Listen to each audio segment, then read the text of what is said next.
Embarrassing if this happened at a tech event, and here we are, right? Here we are. I just want to play from beginning. Oh my gosh, as long as this clicks through, we'll be all right. All right, I think we'll be all right. So anyway, first of all, I wanted to thank all you guys for coming out. You had a lot of choices on Wednesday night. You chose here, so I appreciate it. Thank you all. To get started, probably to introduce myself, I'm Jason Butler. I'm the dev manager at OMNIMax. I've been in IT for over 25 years, mostly as a developer. Past 5 years in Christchurch, 3 years before that in Auckland, and the rest in the States, in Atlanta, Georgia. And the last 4.5 years as a manager at OMNIMax. This is my first kind of manager role, and I've always been super interested in software and all the processes around creating software, and I've read as much about it as I could, and so this has been a really good fit being a manager. It's actually, I'm really enjoying it. I get a lot of it. Hopefully the company is too, so it's kind of a lot of fun being on the other side after being a dev for so long and kind of seeing that side of it, and now being on the management side. To talk about OMNIMax, it is a SaaS solution for financial advisors. We create software for financial advisors that help simplify their job. Anything from like KiwiSaver to investment to modeling tools. And I'm going to talk about how we took kind of a legacy system that existed 5 years ago and kind of modernized it. And that journey involved getting rid of a lot of technical debt. So this is going to kind of, those two things will go together. Talking about technical debt, how we got rid of it, and how we modernized our app on that journey. So first question is, what is technical debt? Probably a good short solution, definition is cost of additional work caused by choosing a quicker path rather than the most effective solution. Kind of makes sense. Quicker code delivery can help your team meet deadlines. So that's an argument that sometimes it's not a bad idea to take on technical debt. And very next point, like financial debt, tech debt can be used both in good and bad ways. So, see, I lost my notes here. I knew this was going to happen, right? Boo. Let me open this back up. Oh, you can see there's Castle Hill. Beautiful place. Does it have notes on here? Better. Oh yeah, I was going to mention too on the notes here. Some of our clients are like B&Z, Fisher Funds, WealthPoint, Foxplan, Amicus, a lot of New Zealand companies. We're hoping to go international with this new product, but that will wait to be seen. So how do you determine if tech debt is good or bad? It's the question you probably should be asking is, why are you taking this shortcut? Do you have a hard deadline that you need to meet, because you have marketing materials out, and it's super important you get this out on time or you're going to lose reputation and money? Then maybe it's worth taking on technical debt. If you're doing it just to meet like internal deadlines that that are kind of arbitrary, and you're just taking shortcuts to meet those, that may be a good sign you're taking on bad technical debt. And the second question I like to ask is, when do you intend to pay down this technical debt? Do you have a real solid plan, a date in mind and a plan in mind to fix this technical debt? Or is it just some kind of vague hand waving, we'll get to in the future? That's a good determination if this is bad technical debt or good technical debt. And you could kind of do an analogy with financial debt. I mean, there's good and bad financial debt too. If you were taking out a mortgage to buy a home, that's somewhere you can live. It can be an investment.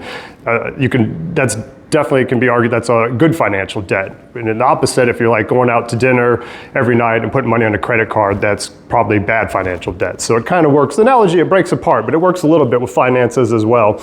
And one thing I was going to mention while I was still on this slide is I was doing a lot of research on tech debt, and it's kind of cool. Our industry's been around for a while. We actually have a bit of history. It's like the term was coined by a famous developer named Ward Cunningham back in 1992, and a lot of famous people have contributed this. I saw a book out in the lobby, Code Complete by Steve McConnell. He contributed saying, there's in his mind, there's really two kinds of technical debt, intentional or accidental.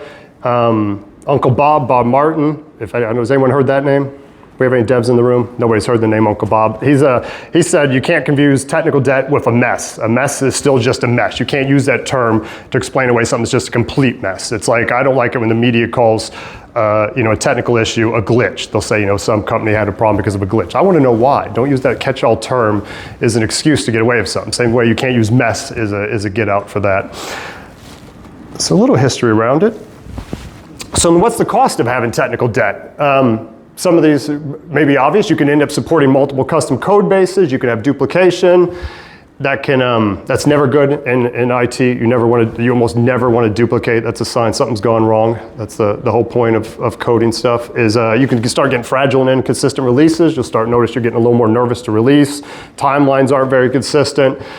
This one I think is not understood enough. Is it starts to create it's almost hidden at first as a mental kind of cognitive overload. This can happen throughout the organization where you start getting, you got to keep too many pieces in your mind to make simple changes. People get nervous on releases. There's too many manual steps you got to do, and it may not hurt you right away, but that can add up, and that can really slow you down, having that just cognitive overload that's fatiguing when it's not necessary.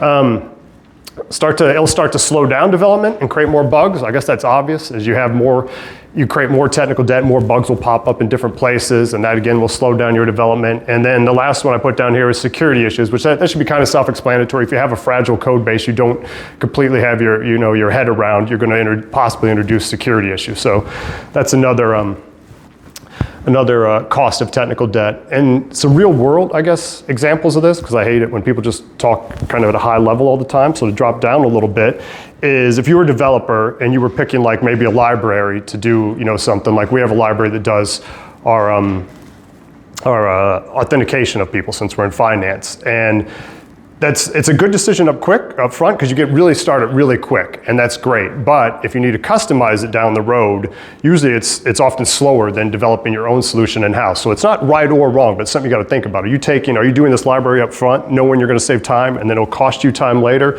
or is it something you'll be happy staying on the happy path? Another great example is if your code if you have if statements in your code that like point to a specific client. If this client do this code, if this client do something else, that's probably a sign you're building technical debt if you're doing it at that level. Another one that's a little different is if you have bugs and you're not triaging and fixing the critical ones right away, you're going to build technical debt. Not every bug necessarily has to be fixed right away, but you do need to triage them quickly and fix the critical ones. And if you don't, you're guaranteed to be building technical debt over time. And the last example of how to create technical debt is one I see a lot is where you do no or low design on anything that's non-trivial. If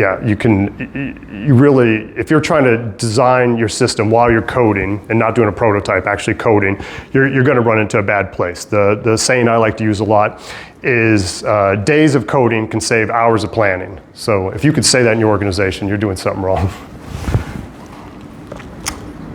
Yeah, I think this sums it up pretty well.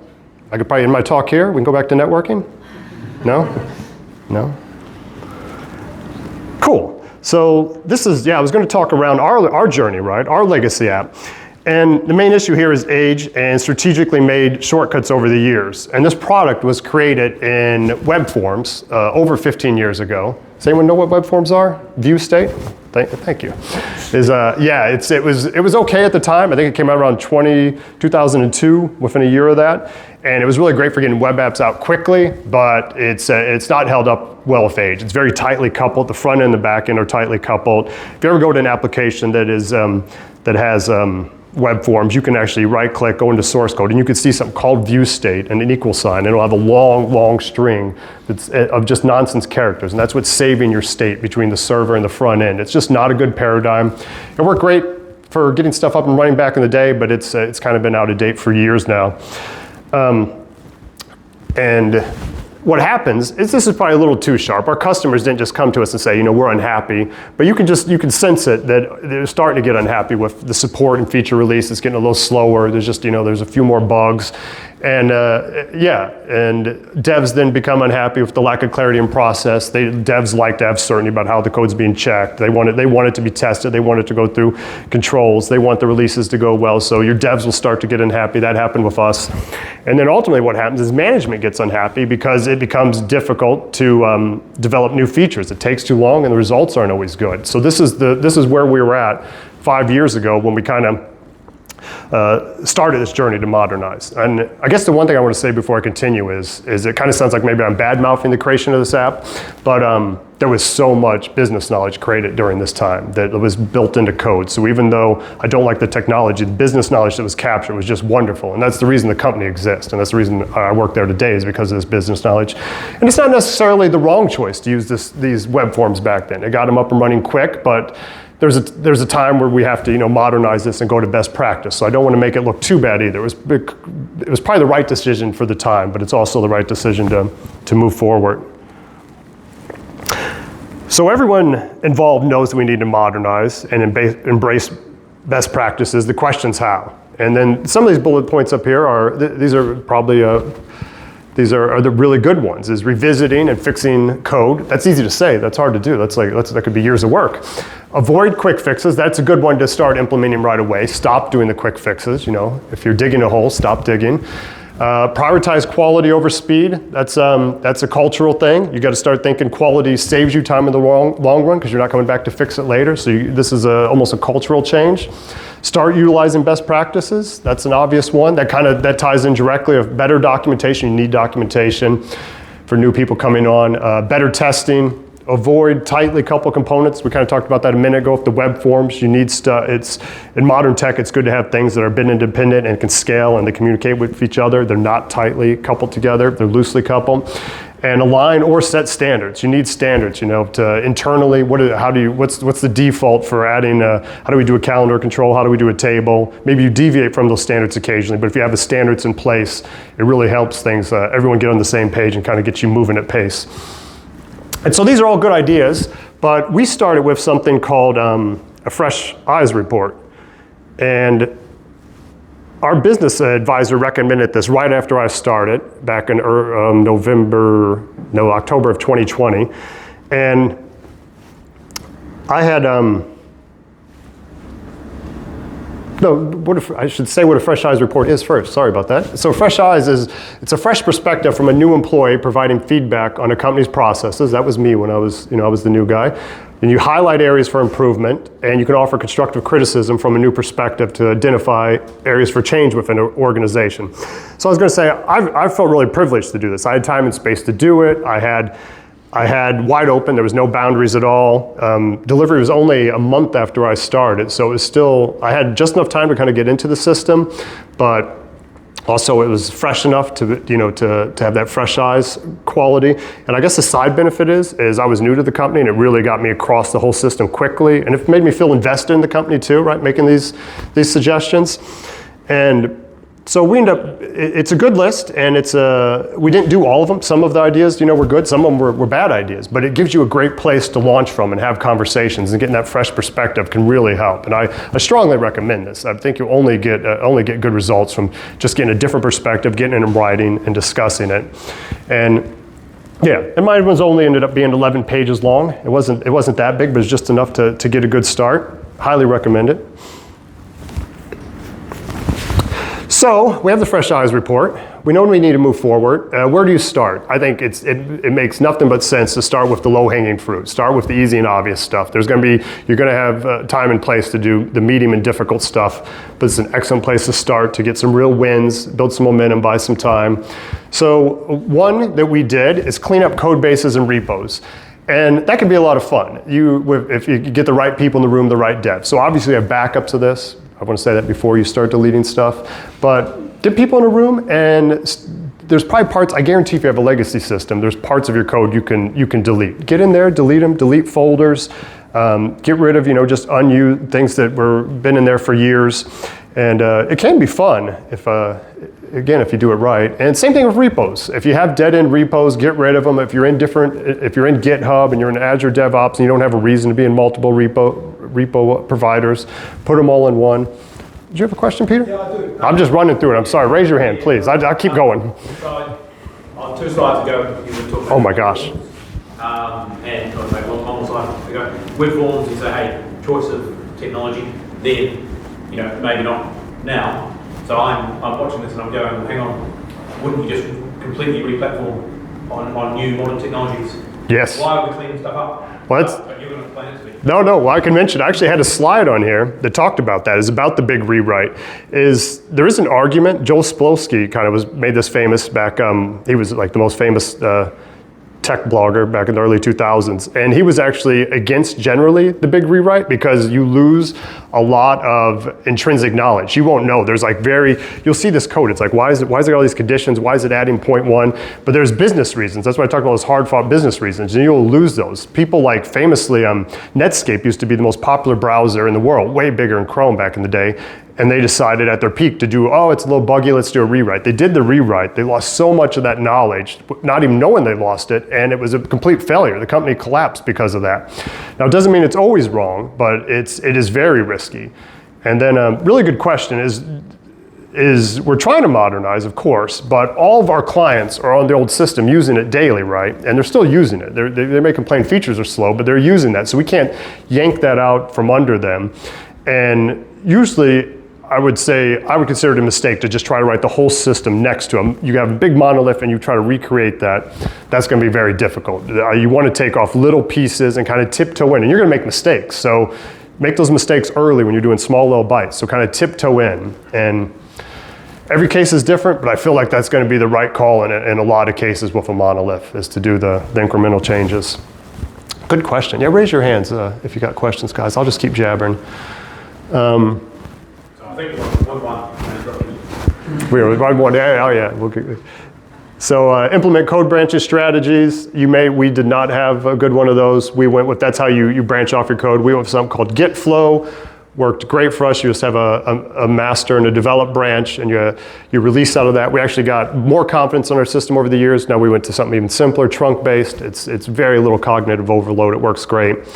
Implement basic release strategy. That's just, start releasing your code. When I came in there, it was kind of, people were nervous to release. So it's like, get on a schedule, monthly, fortnightly, daily, whatever it is. Try to stick to it. Err on the side of releasing. Do what you need to do to make that happen, and it'll get better and easier. So you need a bit of consistency there. This one's really good. Simplify the app where possible. So this one was just deleting code more from a technical standpoint. This is more from the business standpoint. Are there features that aren't used? This is a hard conversation. To our managing director, to his credit, he's really open to this kind of stuff. You can go to him with hard questions, hard problems. Is there a feature that you built years ago that nobody is using? Then get rid of it. If you thought it might sell, it's really not, get rid of them. It's hard because it's the sunk cost fallacy. But it frees up space and time, and it's less to worry about.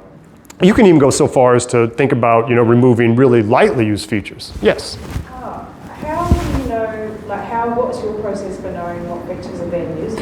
Some of it you can track it in your app, right? If depending on your app, we actually oddly run this legacy system we use. It's a platform called .NET Nuke, which you shouldn't know about, but it had that built in, so we had a benefit of tracking it.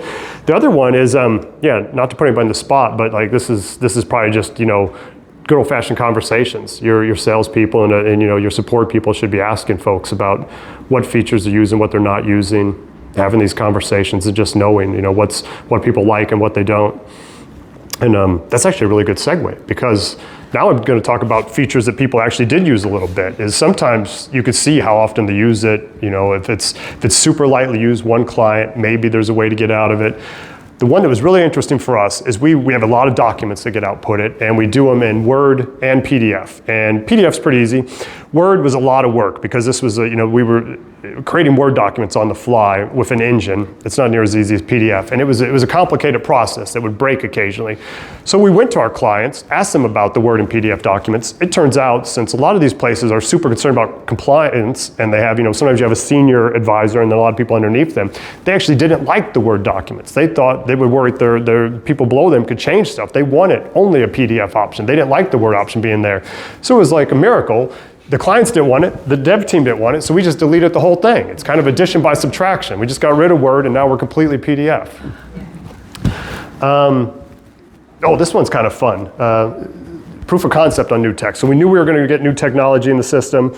I had my ideas, of course, but it's good to kind of vet things out. So like for the front end, we had React, Angular, and Blazor. And we gave our senior devs like 10 hours to do proof of concepts on each one of those, had a meeting, everyone shared their ideas, kind of talked it out, and that did a couple things. It helped us pick probably the best technology, because the pros and cons. But even the people that maybe voted for what we didn't pick. At least they feel heard. They were part of the process. They felt heard. There was the decision. So now they're pretty happy with the decision, even if it wasn't theirs. Because all those years I was a developer, I hated it when people would just dump stuff on me with no input, no context. So I try to avoid that. So that's like a win-win doing stuff like that. And it's fun for the team too. Last one, this one's pretty powerful too, is define key terms. This is definition of ready and definition of done. We do everything at the user story level, and you might have this problem too, especially if you're a dev. You'll get something assigned to you, but then you don't know how to start. The spec's not in there, screenshots aren't in there, there's client questions that haven't been answered, there's dependencies you're not aware of. So it's unfair to give something to a developer, I think, that they can't action. So we made a concept definition, it's an industry concept, but we embraced it, it's gotta be actually ready for a dev to action, and don't mark it as ready until it's actually ready for a dev to start working on, because you can waste a lot of time chasing down poorly defined user stories. That helped us a lot. Flip side of that, definition of done. This one's on the dev's shoulders, is now they can't say something's done. Devs love saying it's done or 99% done. You can't say it's done until you've coded it, you've checked it in, you've had your code reviewed by another developer, you've done unit tests, you've passed developer QA, you've passed product QA, and now it's in the staging system. Now you can say it's done. So you can't say something's done until it meets all those. So these checklists are really powerful. And even business terms. Sometimes there's key business terms that people slightly have different views of. And if you can dial those into a shared view, you're gonna save yourself a lot of problems. Yeah, so that's the low-hanging fruit. Good stuff, kind of easy.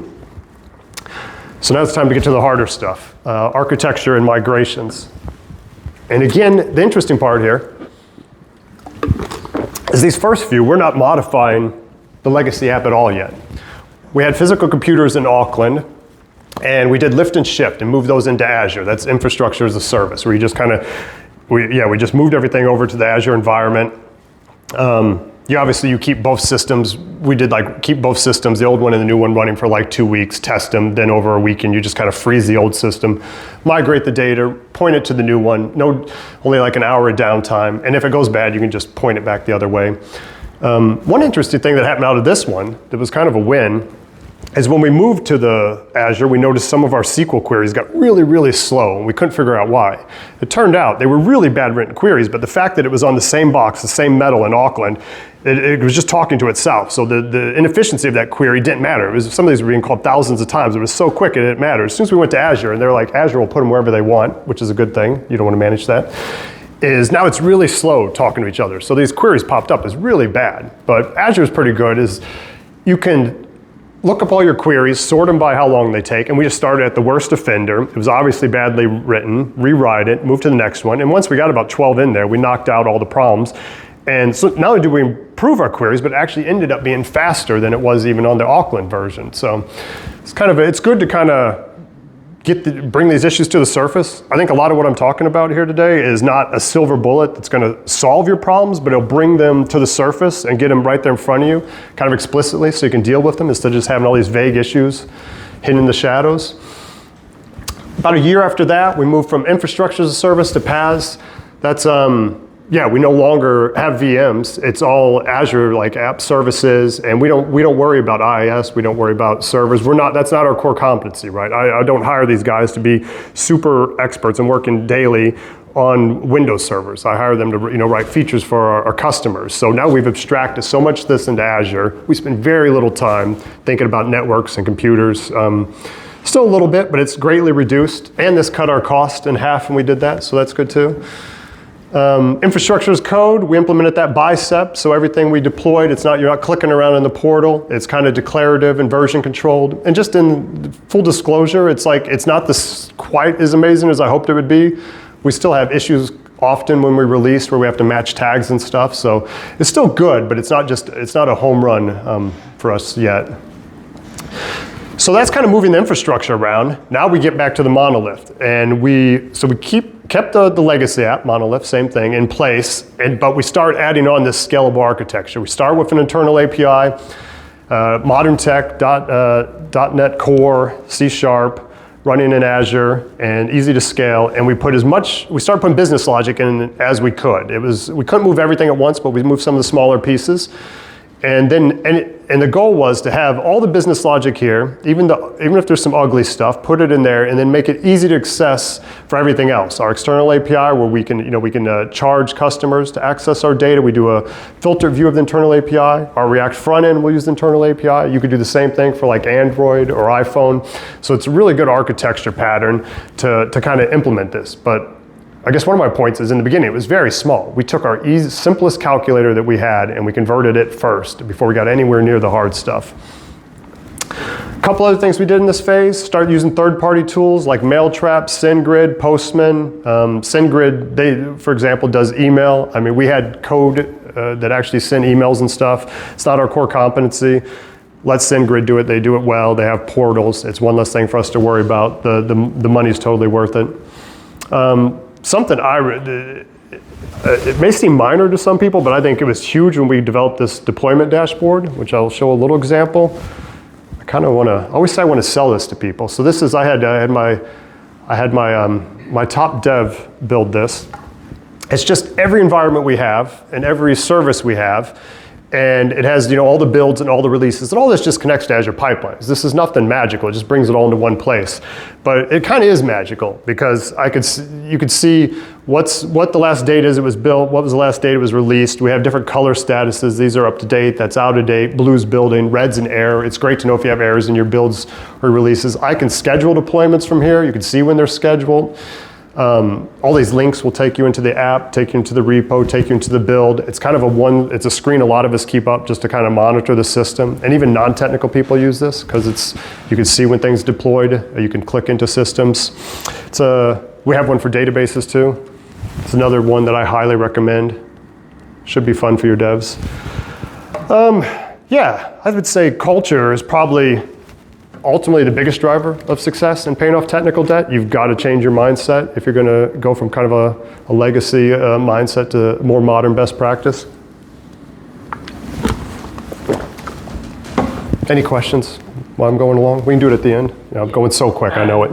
No, just obviously when you came into OMNIMax, it seems like they almost had the mindset already of, hey, technical debt is a problem, Yep. and it's something we're going to look at. Yep. If you were going into a new company or you were advising someone who was in a company where they're in a technical role and they believe there's technical debt, what's the best way to kind of advise the business that when you're running through daily tasks to tackle that technical debt? Yeah, well, if you need to convince business, you probably need to do it at a high level before you get to the daily task. I would really push for what I mentioned earlier, is that fresh eyes, because that fresh eyes kind of gives you permission to talk about big, complicated stuff. That's hard to do in daily life, right? No one wants you to come into the office and say, hey, we got to restructure everything. But it's like, wait, we got work to do, be quiet. So having that fresh eyes report is kind of a safe space to actually throw and give you time at a month so you can really think about that stuff and present it. And so if you could talk them into doing fresh eyes, and then I assume that would surface a lot of these technical issues, and you can kind of approach them in a holistic kind of way that it's hard to do in the middle of the day on a Tuesday, right?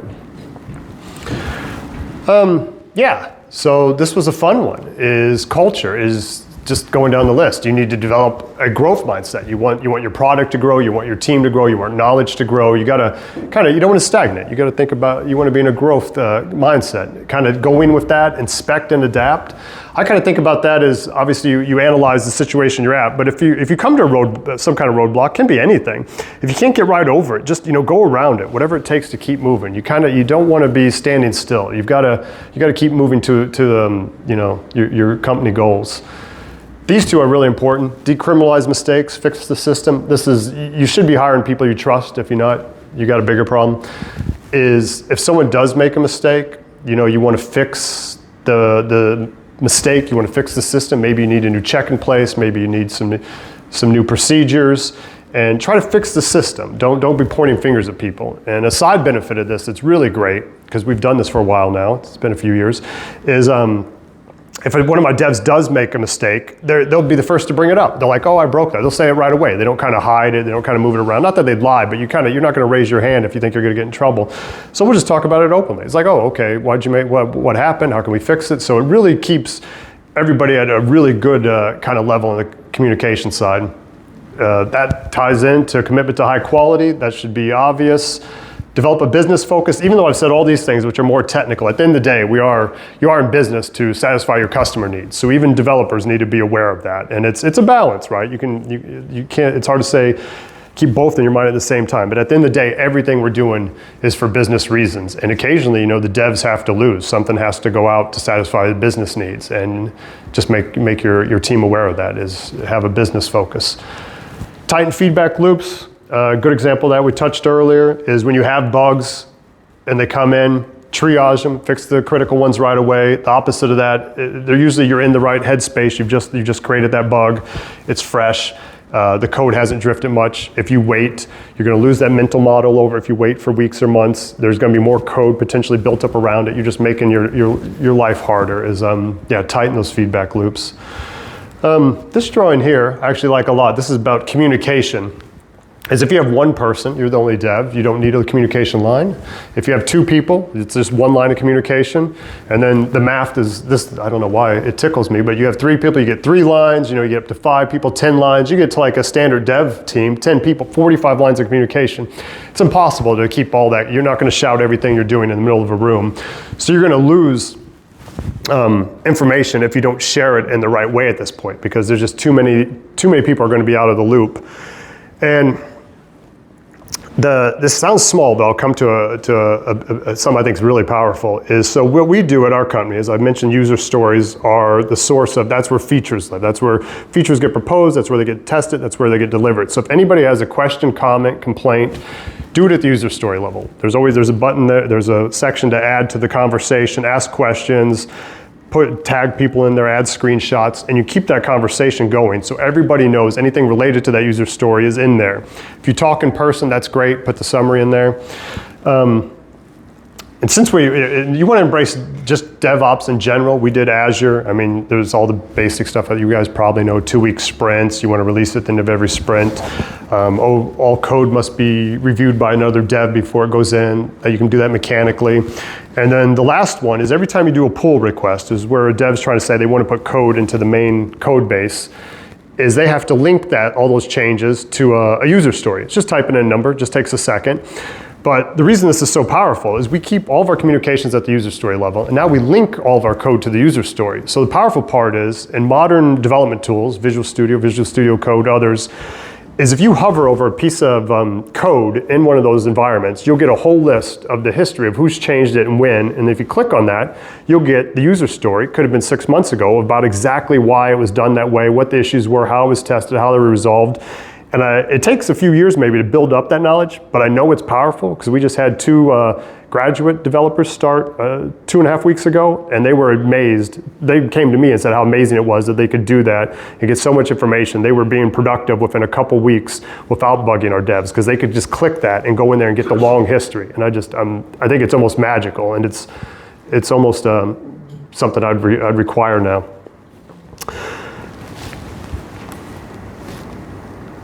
So we've done all this. It's time for some new products. We have the key pieces in place. We have the front end, we've got the back end, we've done some little tiny calculators, easy stuff.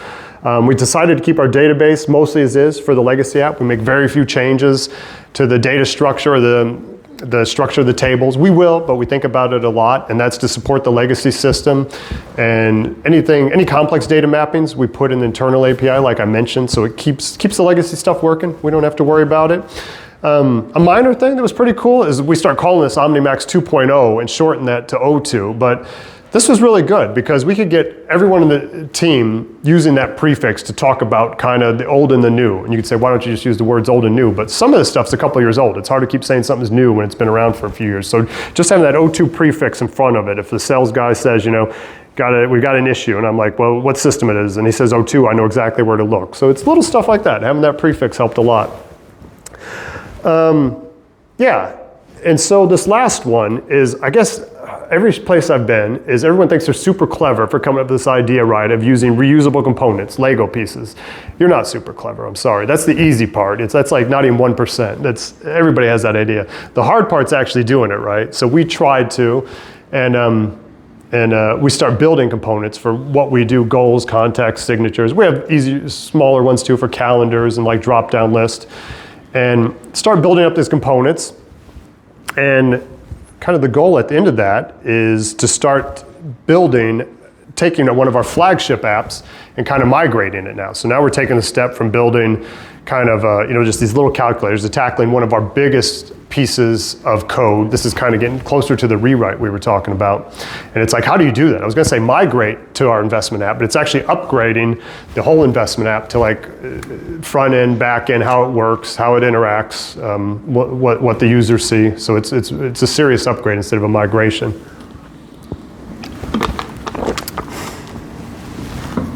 One thing I should say, I guess, I forgot, I was going to mention this. I went through my slides, and I hope it's not, but if this is coming across as like bragging or anything, it's not. It didn't mean to be that tone. So we did so many mistakes, did so many things wrong. It's a big team effort, and I am passionate about it, so I'm not trying to sell it. I don't know, my financial advisors are in here, but I'm very passionate about this. But this was like a lot of hard-fought learning. So this isn't just, we did everything great right away. We did a lot of mistakes before we got to things that worked.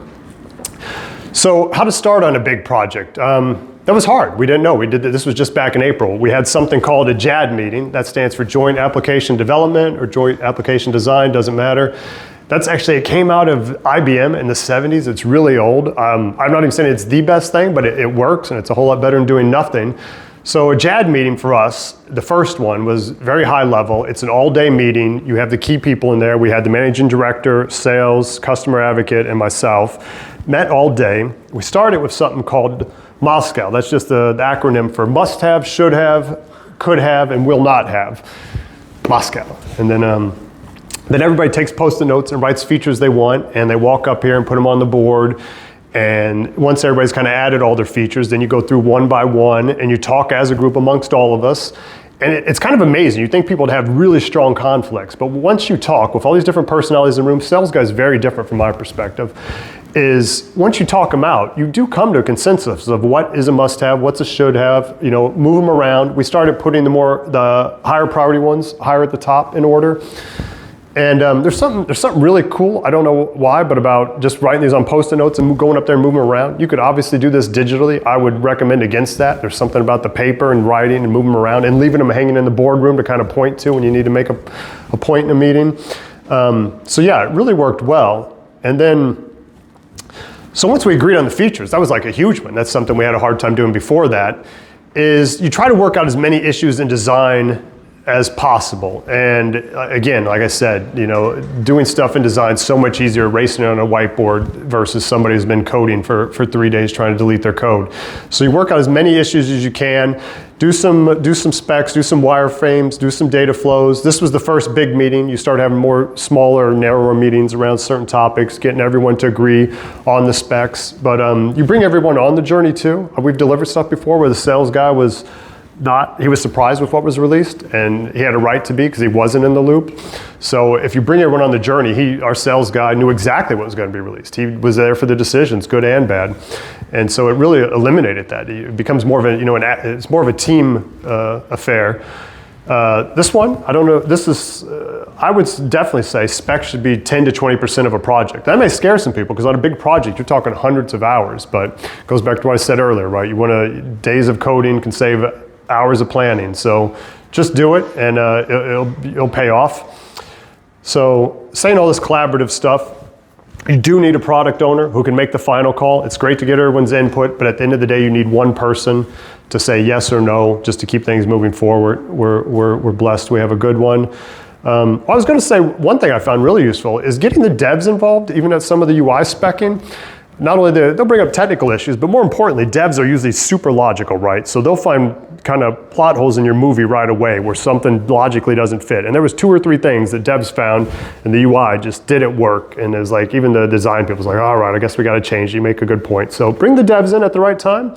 They have good input.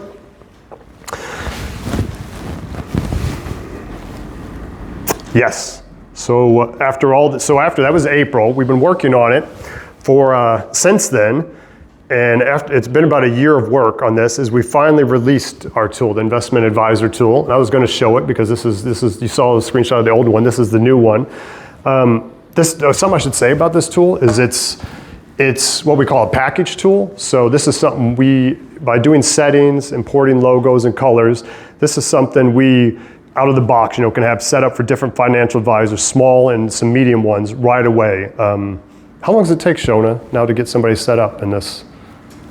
Hours? Is it? Yeah, but this used to be something that would take ages or be custom coding, and this is so much quicker than we can get a client up and running just by going through all the different settings in there. And obviously you're a big client, you may do a custom version of this, but this is a really good start. So this tool is used by, and we have an existing old version of this, but this tool is used by financial advisors to kind of streamline their investment advice from fact find, statement of advice, client authorization, do all of it in obviously a secure digital environment, simplifies compliance, everything's checked, electronically tagged. It's super efficient for them in terms of, they do their part, it emails off to their client. If they're not in a face-to-face meeting, emails the advisor back when it's done. So it's pretty powerful. This is what the screens, this actually just went live on Monday. So, and this, I'll do different colors based on whoever enters it. And this is super responsive, tablets, phones, every collapse is very nice. So just click through some of these really quick. This is our client details screen, KiwiSaver details, your assets that you have, what your goals are. This is important. Retirement, take vacation every few years, new car every few years. Your risk profile, you can figure out what kind of investor you are, summary, and then this screen, this one I wanted to pause on, this is really powerful. We spent a little time on this, but if you click that button over there, it will fill this up to full-size screen, any size monitor, and you'll get everything on one screen. So this screen is probably our advisor's favorite one, and it's done great in the demos so far, is if you have a couple, like you're an advisor, you have a couple in your office, and they can see all their goals here, all their assets. They don't have to leave the screen. They can scroll a little bit here if they need to, but this chart stays up. But what you can see is you can map out your entire kind of investment horizon, and you can see this person's not meeting their goals up there. Their retirement, vacation, new car, none of those are being met. But as you can imagine, in real time, by changing how much money they take out or reducing the number of vacations they take, or modifying some of their investments, you can see this change in real time. And so by making a few changes, bringing them some investments, this person's now has met their goals. I skipped ahead. This could take 30 minutes or an hour when they're going over this. But I guess the part that I find really cool here is, maybe I'm romanticizing it, but by having these hard conversations and making it visual like this, people can have they can make very important decisions in their life, where they need to put more money in early on, modify their goals a little bit. This can actually, between maybe a not so good retirement to a comfortable retirement, or maybe even you're thriving in retirement. So I'm kind of passionate about what we do, because I think it can make a difference in people's lives. This is leaving the full screen mode. Then they go on to recommendations, advice summary, reports. This, if you notice, there's just a PDF now. There's no more, there used to be a Word there. This is, I won't go over the document, but it's it comes out, it's over 35 pages. It has all the compliance stuff in there, appendices, has the charts, everything they've entered, nice letter that can be, customized. And so this document comes out of all that too. Implement, they can pick if they want to do anti-money laundering. That's using Cloud Check. I mentioned that's one of the people we intentionally use their library. I don't want to write stuff where you have to take pictures of yourself and your driver's license. And then when they're done, in this case, email goes to the client, then they have to authorize it, it'll go back to the advisor. And we're actually, just went out Monday. We're really proud of this. This was a long journey to get where we could be using this new platform and building new tools. And we'll see, time will tell if it's a success or not. It may not be, I hope it is, but proof's in the pudding. So this is good. This is, everything did not go well. I wanted to identify some of the challenges we personally had. You could put some of these at my feet. We implemented, everyone wants MFA. Our problem was, I try to use Azure B2C, but remember our clients, we have different clients with different branding. So putting custom branding in Azure B2C is, under one instance, is actually very difficult. You can do it, it's flaky, it works. It's not the security that's bad, it's the branding that's bad, right? It just doesn't work well. This one's great, is the charting framework we picked. I was part of the team that picked this. It looks good. You can zoom in as much as you want, 100, up to 1,000%. It looks great. You put it on Billboard, it's not going to be fragmented, but it only works in Linux. We are not a Linux shop. We only have .NET. we were already developing for this. So now you talk about technical debt. This is a decision to make technical debt. We spun up a Docker instance just to host our charting. I thought it was just going to fit with the API under .NET, but we were so far, behind timelines and stuff. It was easier just to spin up a Docker instance of Linux, but that still bugs me. Super hard to balance. We still have existing customers who want features in the legacy system. Balance that workload against new workload. That's just hard. That's like decisions we have to make daily. I think we did a fair job at that. I don't really have a silver bullet for that. It's just something you got to do. I think budgets and estimates are always hard for people. The one thing we did, we took this seriously, and we haven't nailed this one, but something you can do is we got better at it. We analyzed what we did. We talked about it. A lot of devs, I think, are optimistic. Our estimates, we're always going over our estimates, so we talked about it a lot. So with the legacy, have you told your customers, or did you tell your customers, we're not doing much more now because this is coming? We did have those conversations. And I think it changed over the years. In the beginning, we weren't so, upfront because we knew this would take a while, but now that we're getting close, we're a lot more honest with them. And they still ask for it. It's still a decision we make. And we get requests come in, and we're honest with our customers. We'll say if it's where it's at on our roadmap. But I guess you get them, one of the things we've been demoing this and beta testing this, so you get key customers excited about what's coming, and that kind of buys you some time, I'd say. But yeah. And have you guys set yourself a target to kill the legacy? Yeah, well, we don't have a target. That's obviously the goal.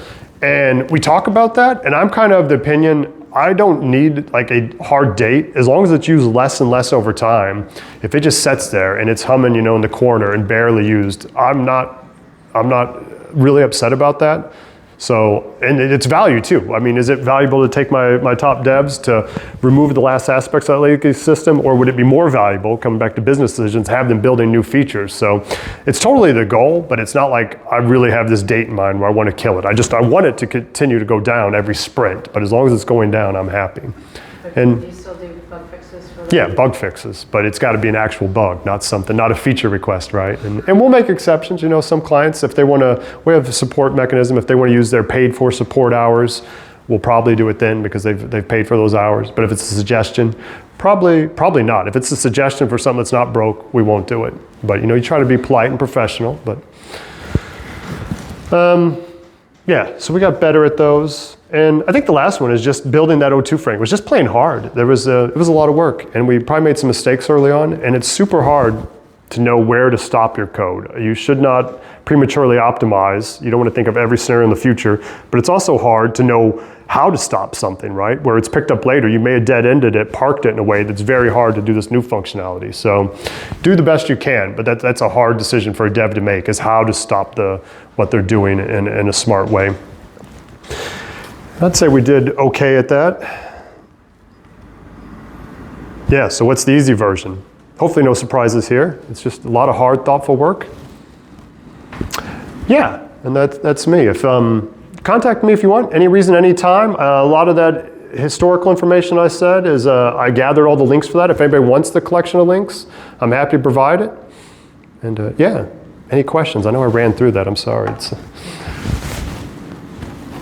Anybody with a loaded question? Who did I pick? What's your release process? We release every 2 weeks, and I can tell you so quickly. We decide what we're going to do on Monday. On the Thursday after, 10 days later, the next week on Thursday at noon, we have a cutoff date where everything has to be in, and then we'll UAT test that internally. And then if it passes, we have to have a go live where product gives thumbs up or thumbs down, and we'll deploy it Saturday morning. And then we have capabilities to do hot fixes along the way if need to. We try not to do hot fixes. That's where we just fix anything at any time. But they are available if we need them. And if you need them, that's fine. But we try to get in the release cycle and get our clients on that mindset too. I write it right in the whiteboard in our main room, what our current release cycle is, what the next one is, what the deployment date. So anybody, even non-devs on the phone, know what our cycle is. And they can say, hey, we'll get that to you in this release cycle. And the vast majority of the time, they're fine with that. I don't think anything earlier in 2 weeks would actually, I wanted to do more continuous deployments when I started, but it doesn't make sense for the business, so. Obviously, this has been a huge journey for you.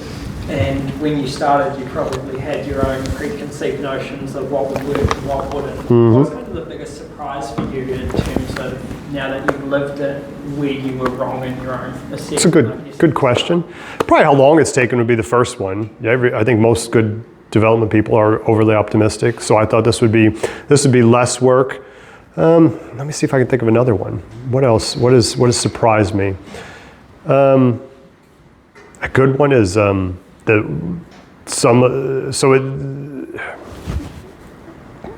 it's been slow, but every roadblock we've hit, we've overcome it too. And usually that's from individual developers contributing at the right time. So I've been really pleased with how the team has stepped up at the right times in the right places. And we've never hit something so hard that it just, wipes everything out. So really happy with that. I don't know how that happened. Bit of luck, I guess. I didn't put that in a slide. Bit of luck. Yes. As someone who's worked in FinTech before, the big scary thing is that you'll miscalculate something in terms of money, and then money will either disappear or appear, and then eventually you'll be asked to account for it. Did anything like that happen in the course of this project? No, we've been lucky in the data side. We're not quite that we don't really we do have some portfolio stuff, but most of our stuff is not moving money around. We take our testing process super serious, right? We have deep regression testing. We have lots. One of the things I introduced is lots of automated tests. And there was 0 unit tests. Now we have, should be over 1,000 by now. We do integration tests where those are through the internal API and it goes through different systems. Doesn't guarantee there won't ever be a problem, but we've never really hit a serious data issue. Taylor Swift has to retire late because of you. Yeah. Yeah. That's Actually got another job. Oh yeah, you saw that name up there. Good. Yeah, that's good. Who represents the platform abilities, the maintainability, the flexibility?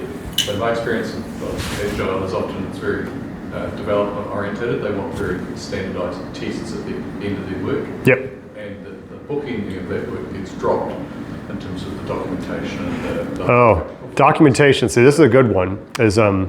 I was at another talk here in Christchurch where a guy, small developer, built a company, sold it for millions. Now he collects, exotic cars. And I asked him what was one of the keys to getting his small product, sellable. And he said documentation. If you want to sell something, you've got to have it documented. I was already a fan of documentation anyway, but that kind of cemented it for me. So I'm probably unusual for developers that I think a documentation is super important. So I've just forced it on my devs relentlessly. And the new grads we just hired, they're going through the documentation to set up their dev systems. Nobody's done it in a while, so there's mistakes in there. And I've just instilled in them as powerfully as I can. If you see a mistake in the documentation, fix it right away. If you're not 100% sure, you're 80% sure, fix it anyhow. I want to err on the side of action. So everybody in the team, it's like you have to update this documentation as you go. And it's not perfect. There's still gaps, but just the brute force of it gets a lot done. So that is a hard one, this documentation. I think you probably need a champion to just really write it hard is the answer. And what about the technical piece that sits between the product owner and the developer seat? So things like the non-functional requirements where you talk about performance of the overall system and the release cycles and stuff like that. Yeah, I don't know if we hit those kind of at a holistic level, but we do. Shona just did the dashboard report this morning where we check performance every week. We're kind of blessed where we do get alerts if something spikes, right, as per Azure, but we also just monitor it every week, kind of the averages, and we're lucky that we can usually see things drifting early and then kind of figure out, we need to, it just happened today. Yeah, we had one of our document generator errored out twice, and we're like, it usually doesn't error at all. Somehow we didn't capture that, but we got it in these weekly totals, so we actually assigned it to a dev. It comes back, I think, to that team effort. You really need everyone kind of on the same page. And I mean, we all have different views, but you don't want people to be so adversarial that they let gaps happen. If that kind of makes sense. What additional analytics do you now provide to yourselves or to your customers with the new platform? You mean like performance or what? Usage and Not as much as you would think. I'll be honest with you, I came from insurance industries in the States, and reporting was huge in everywhere I worked. is we do have back-end reporting, but it's very light. And you talked about something I was surprised about. This is a good one. Actually, in that Fresh Eyes report, I mentioned in there about the sophisticated BI reporting, and the managing director was not that interested in it. And it turns out our customers weren't that interested in it either. I thought they would be. So we do have analytics. People that are on it's weird, but people on our paid support, they get analytics about the system performance in their quarterly reports. But yeah, it's not something they demand. So I guess you meet your customers what they want, and it's not been a big demand. I'd love to do more reporting if it was there, if there was a need for it. And, yes, sir. How did the development effort in the Linux component get far enough that it became the sunk cost? Wait, say that again? How did the development in that Linux dependency get far enough along that it became the sunk cost? That was my fault. I assumed this was a first class tool. We tested it, kind of tested out little proof of concepts in an environment that didn't surface, that it only worked in Linux. But it met all of our needs from like scaling and everything. We're really desperate for one. So it scales great. It seems quick. The web page looks good. And yeah, we were coding around that. And I kind of kept pushing my dev. I was like, surely it works in .NET. You're doing something wrong, right? And I made him prove it to me that it didn't. And you can technically make it work in .NET, but it's another hack that's even worse, right? So I was picking and deadlines was the main one. We had a deadline, and it was probably 10x what I estimated for that, right? I don't know what, it was probably 20 hours, ended up being maybe 80, maybe just 4 times as bad. But yeah, it's good, I think having some losses and owning them, it helps morale. People see, they can tease you about it. So, and we may have to fix that one day, or maybe not. It depends. We'll see, we'll see where the priorities are. Perfect. Well, thank you very much. Thank you.